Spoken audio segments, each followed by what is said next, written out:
Hello everyone, welcome to my channel. Here's another way for you to learn English in a fun way, and I'm always trying to think of new content for us to discuss so that you can improve your English while keeping interested as well.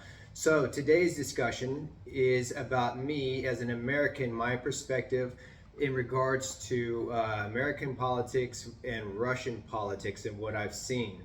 And so I'd like you to, first of all, leave a comment with your thoughts, subscribe, hit the notification bell. I want to hear from you and what you think.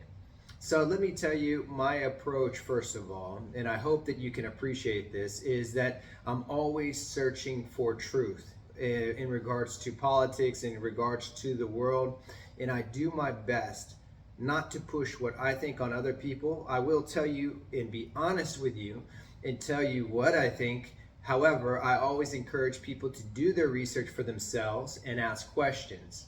Now, a little bit about me and my background. I'm certainly not an authority on any given subject in particular, but I'll tell you a little bit about me so you can understand, some of the reasons I discuss these ideas and my thought process and so forth, and why I'm interested in this. So, first of all, as far as education, I have a bachelor's in cybersecurity, and then I started pursuing my master's in psychology as well, because I've always had a great interest in psychology, particularly when it comes to the topic of social conditioning and propaganda, and including philosophy as well, philosophy and psychology, in the topic of political rhetoric.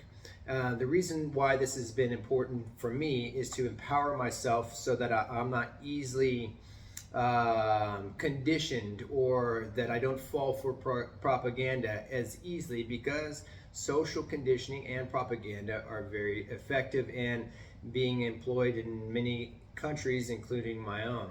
So for me, it has always been, for over a decade, has been a very important topic that I've researched on my own.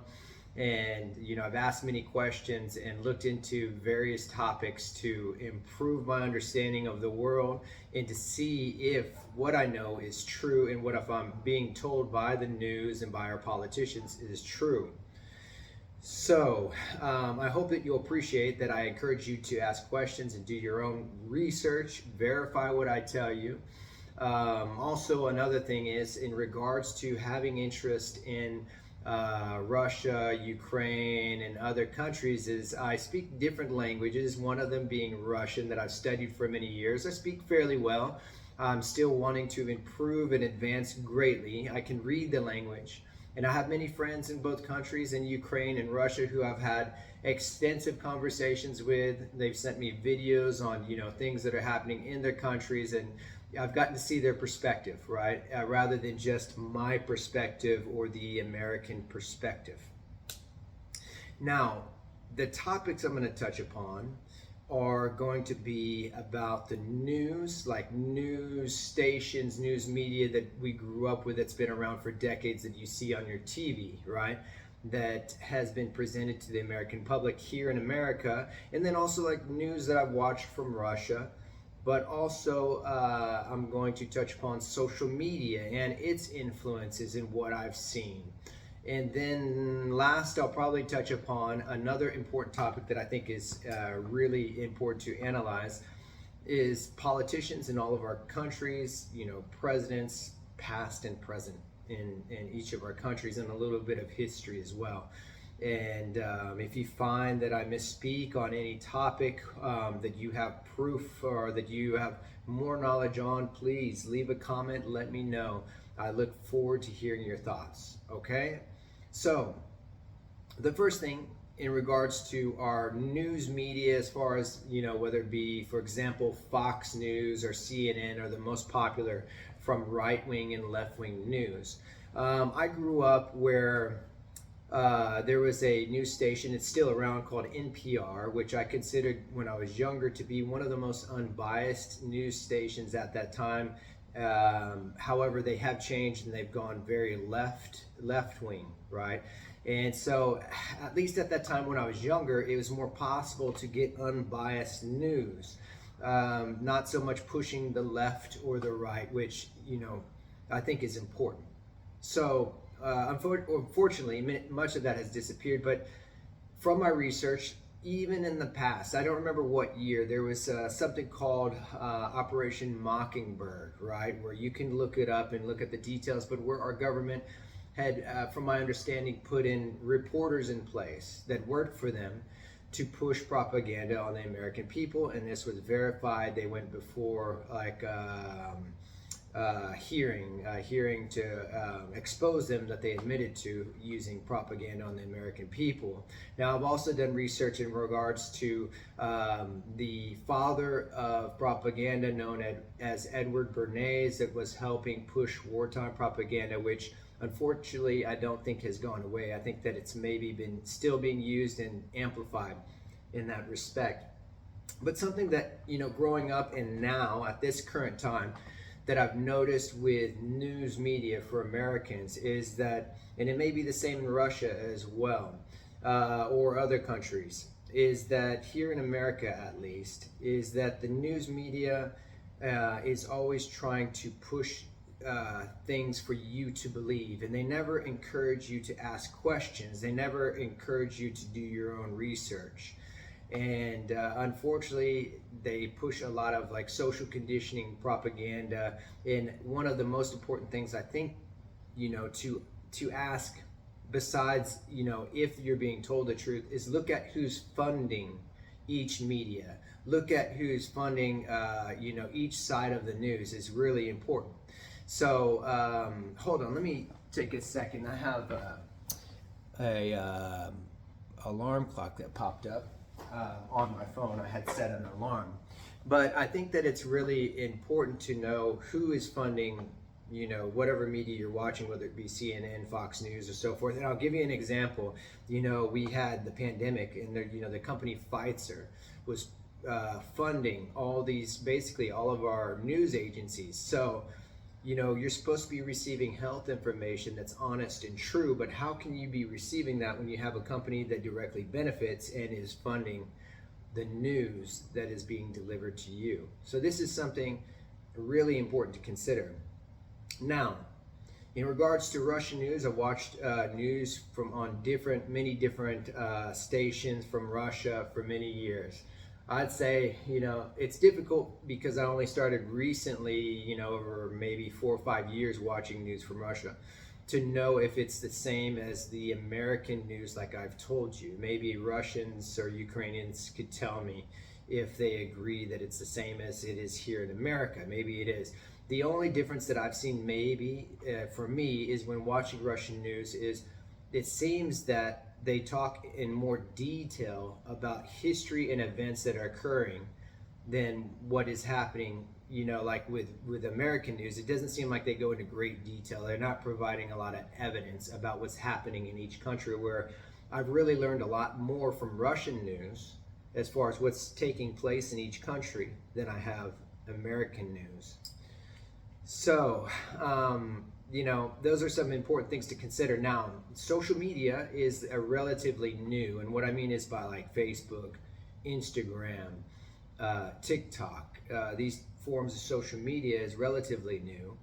And what we've seen is, from my perspective as an American, much of social media also has included a lot of social conditioning, where I found that during the pandemic and during the wars, social media has pushed certain ideas and censored you if you didn't agree. If you commented or had a comment that disagreed with what they're saying, you would be censored on social media.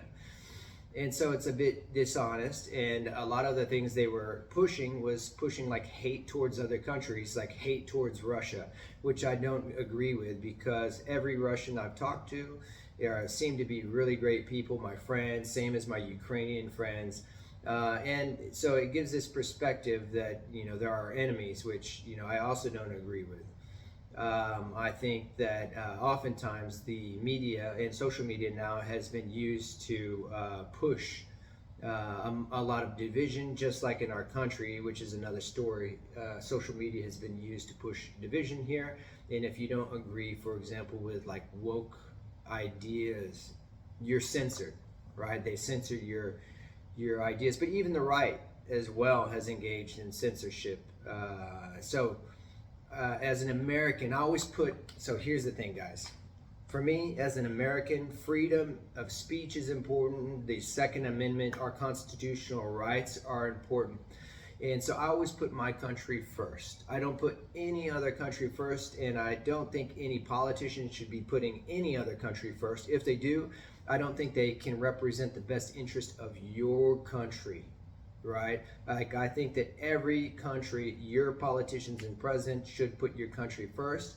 If they seem to be putting other countries first, I think that it's likely your politicians are compromised and corrupt. And what's interesting is, we're told in America that, for example, Vladimir Putin or the politicians there are very corrupt. And the first thing I'd say, that I tell a lot of people when I speak to people in different countries, in different languages, I'll tell them, although we have many differences, whether it be our history, cultural differences, language differences, one thing that I've noticed we all have in common is that all our politicians are absolutely corrupt in every country. It seems to be the case. It seems to be true. So you can find corruption in every country. So for me, I think that it's really, really important to take a step back when you're being told another country is your enemy, and first ask, are you only watching the news or social media being delivered to you by your country? Or have you taken the time, for example, and watched interviews by other foreign leaders and other foreign news to see if there's a difference, to think for yourself and ask, does what they're saying correlate to what you're being told here? And if it doesn't, if there's a disconnect, are you being told the truth? Is the other country telling the truth? But at least you can step outside yourself and ask, is the information I'm receiving true? And really think about it. So I really think, I've spent a lot of time, many years, watching interviews from foreign leaders and foreign politics as well, and it's led me to believe that our politicians, and many politicians globally, have not been honest, but our politicians, particularly here in the U.S., are not being honest. And one thing I've noticed, now this is something interesting, okay? So whatever your perspective of Vladimir Putin is, I don't think I necessarily have a perspective, like as far as good or bad, right? I analyze more what that person does as far as media is concerned, okay? And what I mean by that is, I would ask, do you hear from your politicians? Are they getting out and debating live, where you can see their debates with other politicians, other presidents on a global platform, right? In America, whether you like him or not, with Donald Trump, he recently went on Joe Rogan, for example, and did, I don't know how many, maybe it was 2.5 hours conversation with the American public, and everybody could have seen it, right? So whether you like Trump or dislike Trump, it's not the point. What I mean to expose or to show is that he was willing to go and speak for hours, which it seems that he does this often. He'll go and speak as long as you want him to speak. He's not trying to hide anything. The same what I've seen from Vladimir Putin, whether you like him, you think he's good or bad, for years I've watched him debate for long periods of time. He'll go have long debates with the public, but also long debates with other world leaders, like European leaders. For example, with Emmanuel Macron many years ago, I watched constant debates with him, and I haven't seen the same thing done with our politicians and past presidents. For example, with President Obama, Bush Jr., and Bill Clinton or Hillary Clinton. She wasn't a president, but she's kind of like a well-known politician. But I haven't seen them get on a platform as much and speak for a long period of time and speak with many other global leaders. So this is something I'd say that I've noticed, that I've at least appreciated with Donald Trump and Vladimir Putin, is that they're willing to get out there and speak with global politicians on a platform and speak about certain issues. And so it seems to me that maybe this is a better route and something that should be encouraged. Like if your politicians and your presidents are not doing this, you should want to hear from your politicians. I know I do. And so if your politician can't get up and speak for long periods of time, maybe maybe they don't represent the truth. So I'm trying to think if there's anything I can cover. But this is basically my perspective, where with media, with news, I'm always looking to see if what I'm being told is the truth. And it appears in America, at least, that a lot of it is propaganda. Unfortunately, that's not unbiased news. You know, I think every American and every citizen in every country should want unbiased news, right? And news that encourage you to ask questions, to do your own research. That shouldn't be too much to ask, right? And also, as far as your world leaders, each your politicians, you should be able to question them. You should be able to ask questions. You should see them on platforms having debates, engaging in debates with other world leaders. If you're not seeing that, you should ask why that is.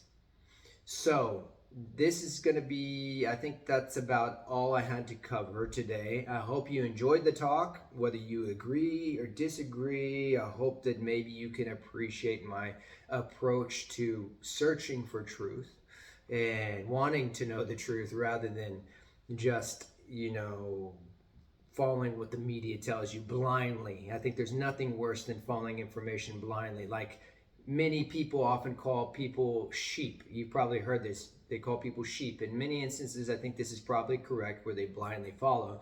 However, I like to also point out that I think what I've noticed from social media, especially by the social conditioning that I've seen, is that people are also parrots, like the bird, a parrot, right? Meaning they're just parroting or repeating the catchphrases or words that they've been told on news media or social media.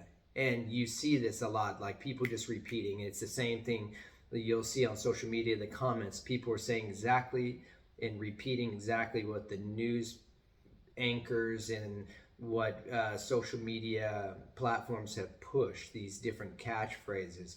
So I think there's nothing worse than that, being a parrot or being a sheep. I think that you should be a leader. You should, if you're not a leader to other people, you should at least be a leader to yourself, right? And ask yourself, what are the qualities of a leader? Does a leader blindly follow, or would a leader ask questions, do research, analyze information? I think this is important. So, anyways, guys, leave me a comment. Let me know your thoughts, good or bad. Subscribe, please. Share this video. Hit the notification bell for future videos. And most importantly, like this video and have a powerful day. Take care.